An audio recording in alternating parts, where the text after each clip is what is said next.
A paz do Senhor, queridos irmãos, que Deus nos abençoe neste dia que o Senhor fez, nós possamos nos alegrar, nós possamos dar glória a Deus por tudo que o Senhor tem feito em nossas vidas, não é? Pedindo a Deus mais uma vez a sua misericórdia, sua graça, para que nós possamos nestes minutos que se seguirão, poder expor mais uma vez a palavra de Deus como ela é, sem artifícios humanos, sem vãs filosofias que estão completamente equivocadas, longe daquilo que a palavra de Deus ensina. E nós estamos no capítulo 24 de Mateus, dando esta sequência, não é? E ainda falando, não é? Nós falamos no vídeo anterior sobre a questão da multiplicação da iniquidade, o amor de muitos, eles iriam esfriar, iriam diminuir, como alguém queira falar ou dizer. Isso vai muito da tradução que a pessoa usa, não é? Tem a tradução atualizada, tem a tradução corrigida, tem a NVI, isso varia, não é? Mas o sentido é o mesmo.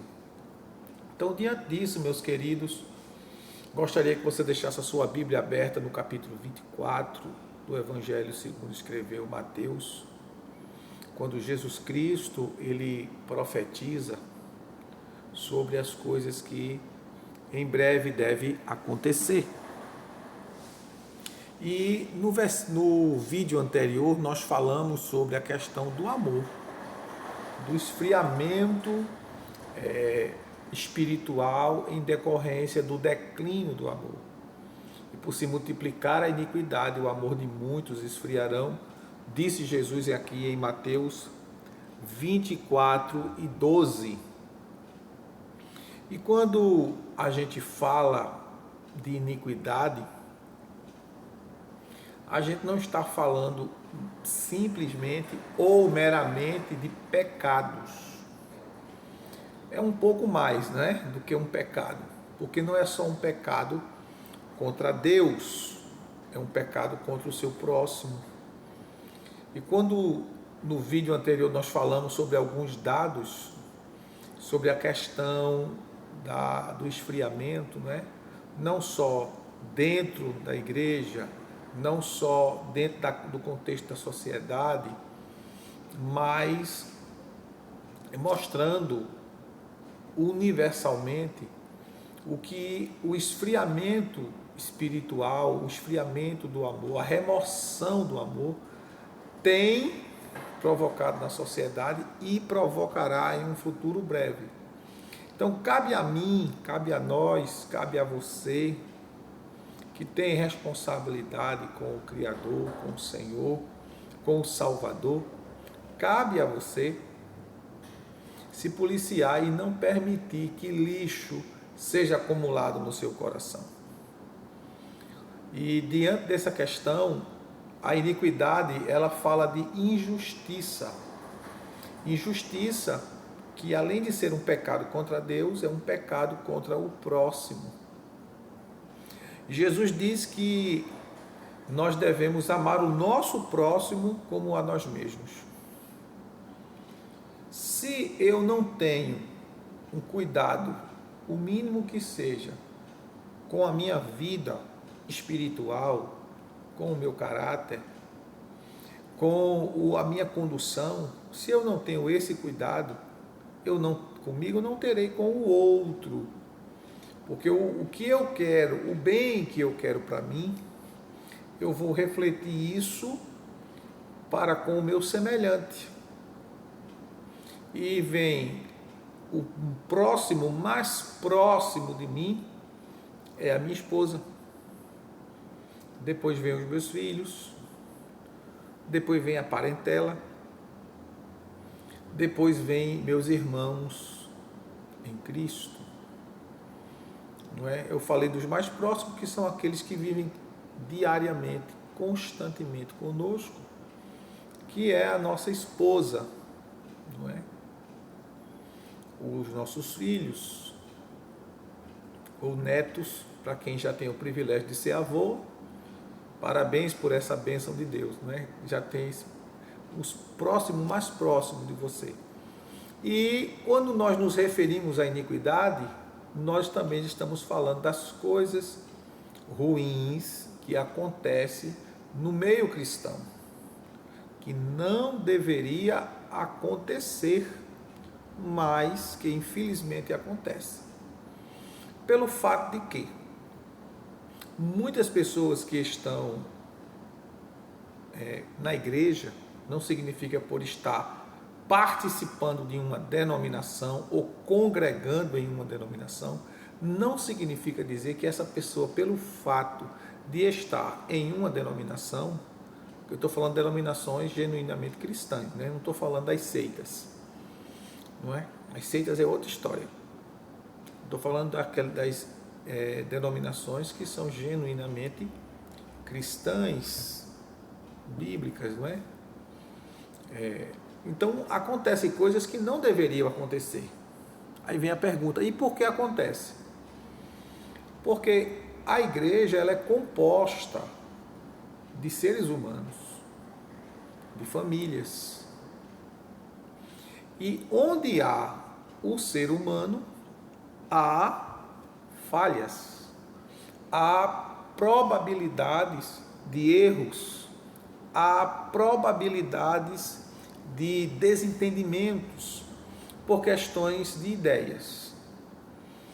Porém, quando o cristão verdadeiro está ou entra em uma situação com outra pessoa, toda a nossa atitude deve ser pautada nos princípios da palavra de Deus. Eu não posso e não devo, de forma alguma, por mais errada que a pessoa esteja na sua forma de ver e de se comportar, ser uma pessoa que coloque mais gasolina na fogueira ou que incentive a desunidade ou a briga. Pelo contrário, a Bíblia diz, Jesus falou aqui no capítulo 5 de Mateus, quando ele fala das bem-aventuranças, Jesus diz que bem-aventurados são os pacificadores, aquele que pacifica, que concilia, que traz normalidade, porque há divergências de ideias devem existir, mas essas divergências de ideias não devem ser motivos de brigas, de conflitos, de agressões físicas ou verbais. As ideias elas são desenvolvidas justamente para que haja um debate e um consenso. Se não há um consenso, respeita-se a opinião do próximo, do indivíduo. Porém, diante dessas coisas, tem surgido no meio do meio evangélico, vamos assim dizer, do meio cristão, as questões de injustiça, a injustiça no trato com as pessoas, quando a Bíblia diz o seguinte, Jesus diz lá em 18, verso 15 a 17 do Evangelho de Mateus, Jesus diz o seguinte, se o teu irmão pecar contra ti, vai a ele, tu e ele, tenta resolver, conversa, dialoga, media, não é? Tente ali trazer uma solução para o impasse que houve. Se o irmão não quer ouvir a conversa, não quer entrar em um consenso, em uma reconciliação para que haja unidade, a palavra de Deus é bem clara, segui a paz com todos e a santificação, sem a qual ninguém verá o Senhor. Jesus disse: o que depender de vós, tende paz com todos os homens. Não há coisa mais triste para um pastor, para um líder cristão, ver os irmãos brigando, se degladiando, os irmãos em contenda, em conflitos que são desnecessários. Porque não há necessidade de ter conflito algum. Não há. Dentro do contexto bíblico, não há necessidade. Porém, nem todos veem e pensam da forma que eu penso. Continuando o texto que Jesus citou, vai ao teu irmão, se ele te ouvir, ganhasse teu irmão. Verso 16 do capítulo 18 de Mateus. Se ele não te ouvir, vai novamente a ele, agora leva 2 ou 3 testemunhas, e tenta novamente uma reconciliação com ele, tendo pessoas presentes para acompanhar o diálogo, o debate, a fim de que haja um consenso. Se ele não te ouvir pela segunda vez, e também não quiser ouvir as testemunhas que foram colocadas diante dele, aí a Bíblia diz: leva o caso à igreja. E aí vai ter a necessidade de se contar à igreja. Por quê? Porque se essa pessoa não quis ouvir alguém particularmente para que o problema ou o impasse, seja o que for, fosse resolvido, automaticamente essa pessoa tende a espalhar confusão, problemas. E a Bíblia diz que 6 coisas o Senhor aborrece e a 7ª ele abomina, diz Salomão no capítulo 6 de Provérbios. A 7ª abomina: aquele que semeia contenda, divisão entre os irmãos. E o terceiro e último recurso é levar a situação, o ocorrido à igreja. Isso em assembleia, não é devidamente convocada, a diretoria da igreja, junto com toda a membresia, ouvir o irmão, depois ouvir o outro irmão, e aí houver um mediador entre eles e, dentro do contexto bíblico, balancear, analisar, pesar, analisar o que aconteceu, o ocorrido. E aí a Bíblia diz: se o tal não quiser ouvir a igreja, considera ele como um não crente, considera ele um perturbador, aquele que está só fazendo número no meio dos cristãos. Porém, não expulsa ele da igreja, deixa ele lá. Deixa ele lá no cantinho dele. Porque, afinal de contas, a igreja, o templo onde a igreja congrega, é um lugar de acolher, seja quem for. Não importa o que se tenha feito ou o que se fez, a igreja é um lugar de acolhimento. Partindo desse pressuposto, ou desta suposição, quando fala da iniquidade como sinal da volta de Jesus, e essa iniquidade vai provocar o esfriamento do amor, fala dessas pendências, dessas injustiças que acontecem tanto no contexto social, não é?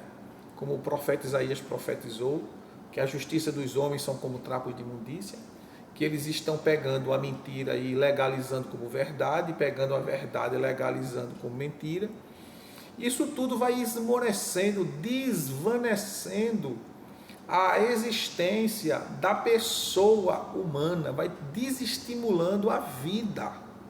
Nós temos exemplos aí muito claros, muito explícitos diante do ocorrido agora do dia 8 de janeiro de 2023, em que houve uma manipulação por parte de alguns ideologistas. Isso está provado e comprovado por inúmeros vídeos que estão circulando pela internet, vocês já devem ter visto, e que acusaram inocentes que estavam lá manifestando-se pacificamente. Houve, não é, uma infiltração por parte de militantes de ideologia esquerdista que quebraram, destruíram patrimônio, e foi-se identificado as pessoas, porém as pessoas até são isentas de depor, são defendidas por aqueles que articularam. E a gente vê aí o STF, na maioria dos seus ministros, abafando a verdade, ou criminalizando a verdade e relativizando o crime, a mentira, e assim vai. Então, muitas dessas pessoas que estão sofrendo injustiças, não é, no nosso Brasil, no nosso país, e esses atos, eles não estão restritos ao Brasil, eles têm sido divulgados pelo mundo todo, espalhados por todos os países, onde nós estamos em uma crise ética, moral e espiritual. Então, esses tipos de acontecimentos, de comportamento, vai tirando o ânimo de existência da sociedade, não é? Da maioria da sociedade, porque a maioria da sociedade são de pessoas que querem o bem, o melhor para seu povo, para o país, para a nação, para o seu próximo. E dentro desse contexto, trazendo isso para o seio da igreja, isso acontece também dentro da igreja. Porque, como eu falei a princípio, a igreja é constituída de pessoas. E pessoas não são perfeitas. As pessoas, elas estão em um processo de aperfeiçoamento quando elas recebem a Cristo. Se elas não recebem a Cristo, automaticamente elas não vão passar por esse processo de aperfeiçoamento, que a Bíblia chama de santificação. Como eu falei no vídeo anterior, na conversão, Deus nos tira da lama. Na santificação, a lama sai de nós. A gente sai da lama, mas a gente sai com resíduos da lama, não é? A gente sai com resquícios da lama. E a santificação, ela vai removendo a lama de nós, que é o pecado, que é as impurezas, que é a forma torta de ver e de entender as coisas. E Deus, pelo Espírito Santo, vai moldando a igreja, moldando o seu povo. E daí em diante, nós vamos nos aperfeiçoando. A igreja não é lugar de pessoas perfeitas. A igreja é lugar de pessoas imperfeitas. A igreja é um hospital. O médico é Jesus. Jesus é o médico. O Espírito Santo, ele é o assistente, não é, que está trabalhando na vida da igreja, tirando as imperfeições, mudando, moldando os homens, a fim de que, como diz o apóstolo Paulo, todo homem esteja ou seja apresentado a Deus perfeito.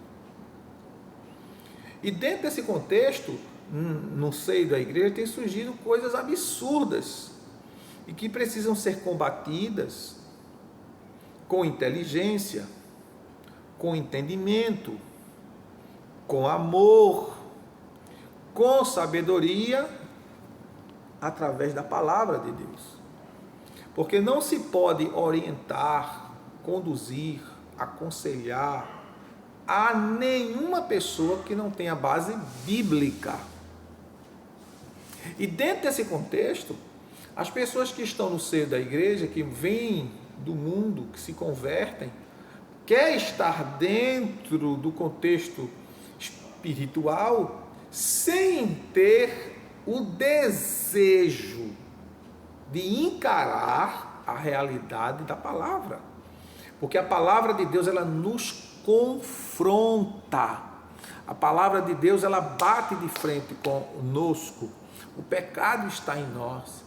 E o bater de frente é mostrando que eu e você precisamos mudar, precisamos ser transformados, e a única coisa que transforma o homem é a palavra de Deus. Não tem outro, não tem outra.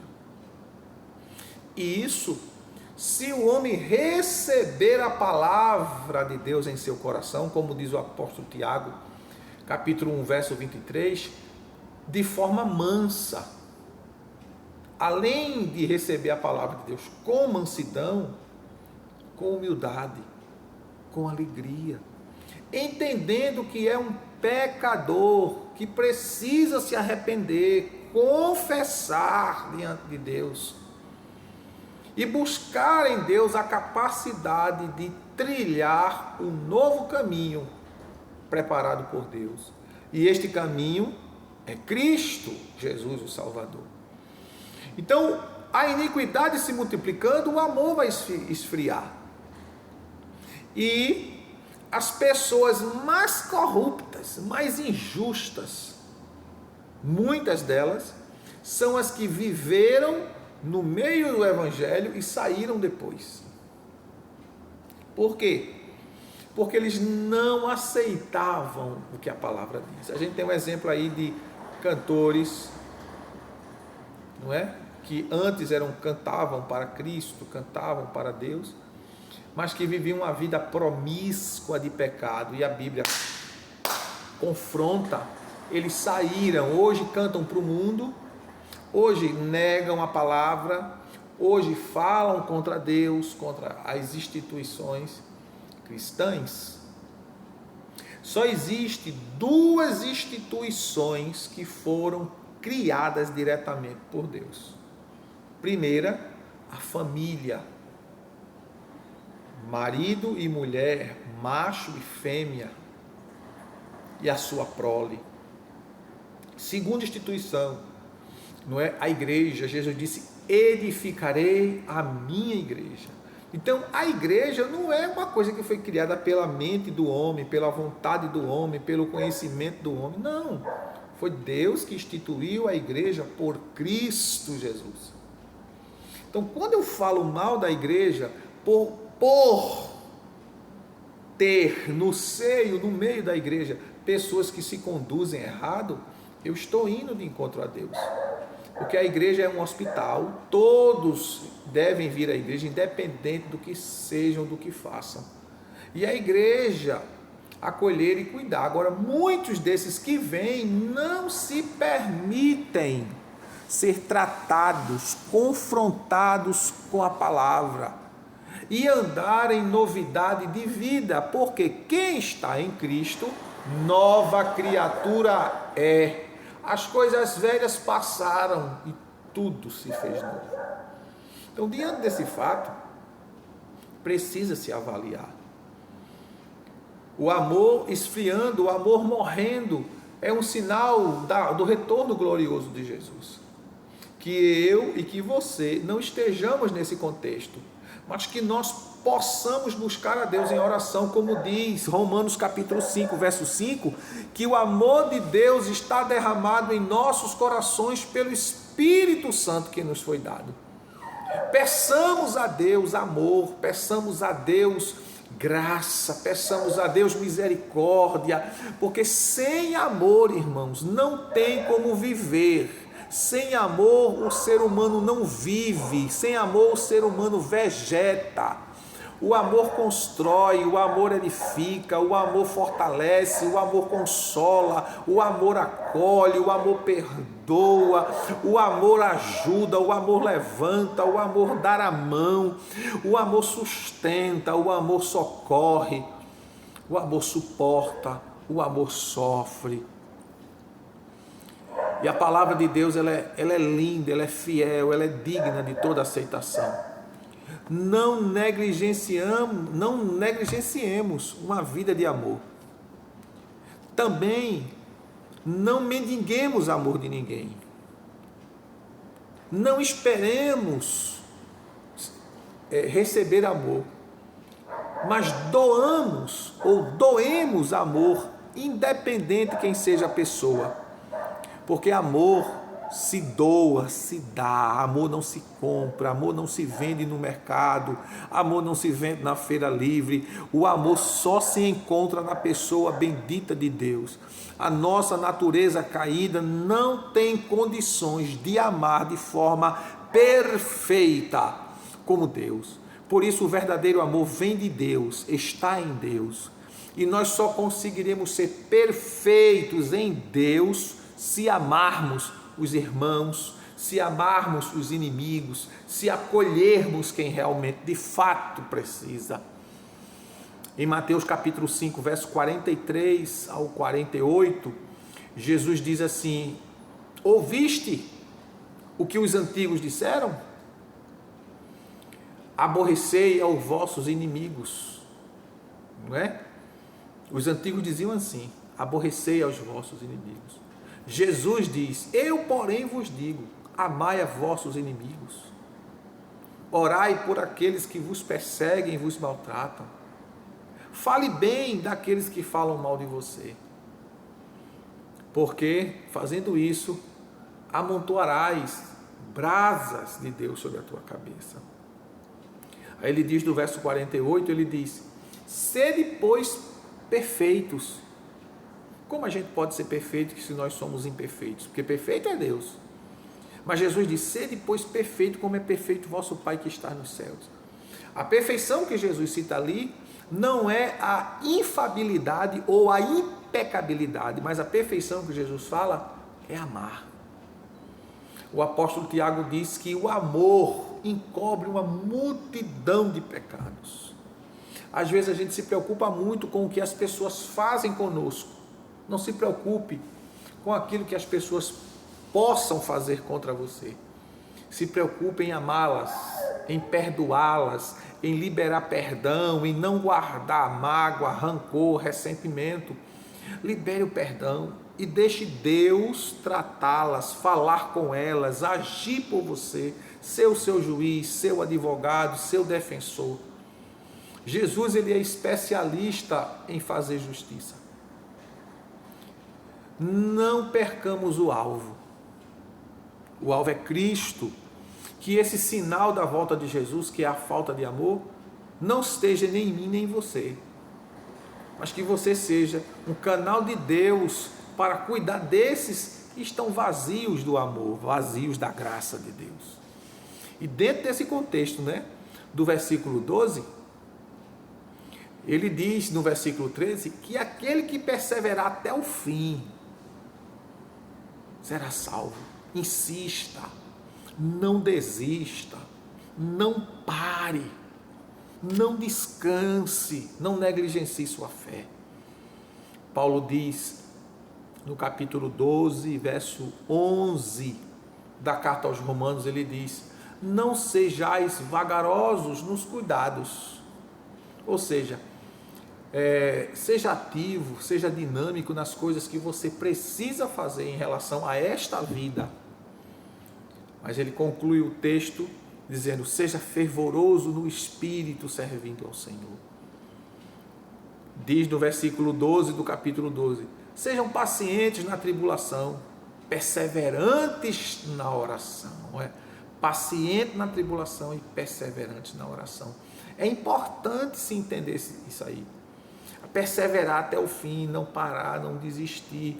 Satanás vai investir contra você, contra a sua vida, contra a sua casa, contra a sua família, para que você pare, para que você desista, para que você esmoreça.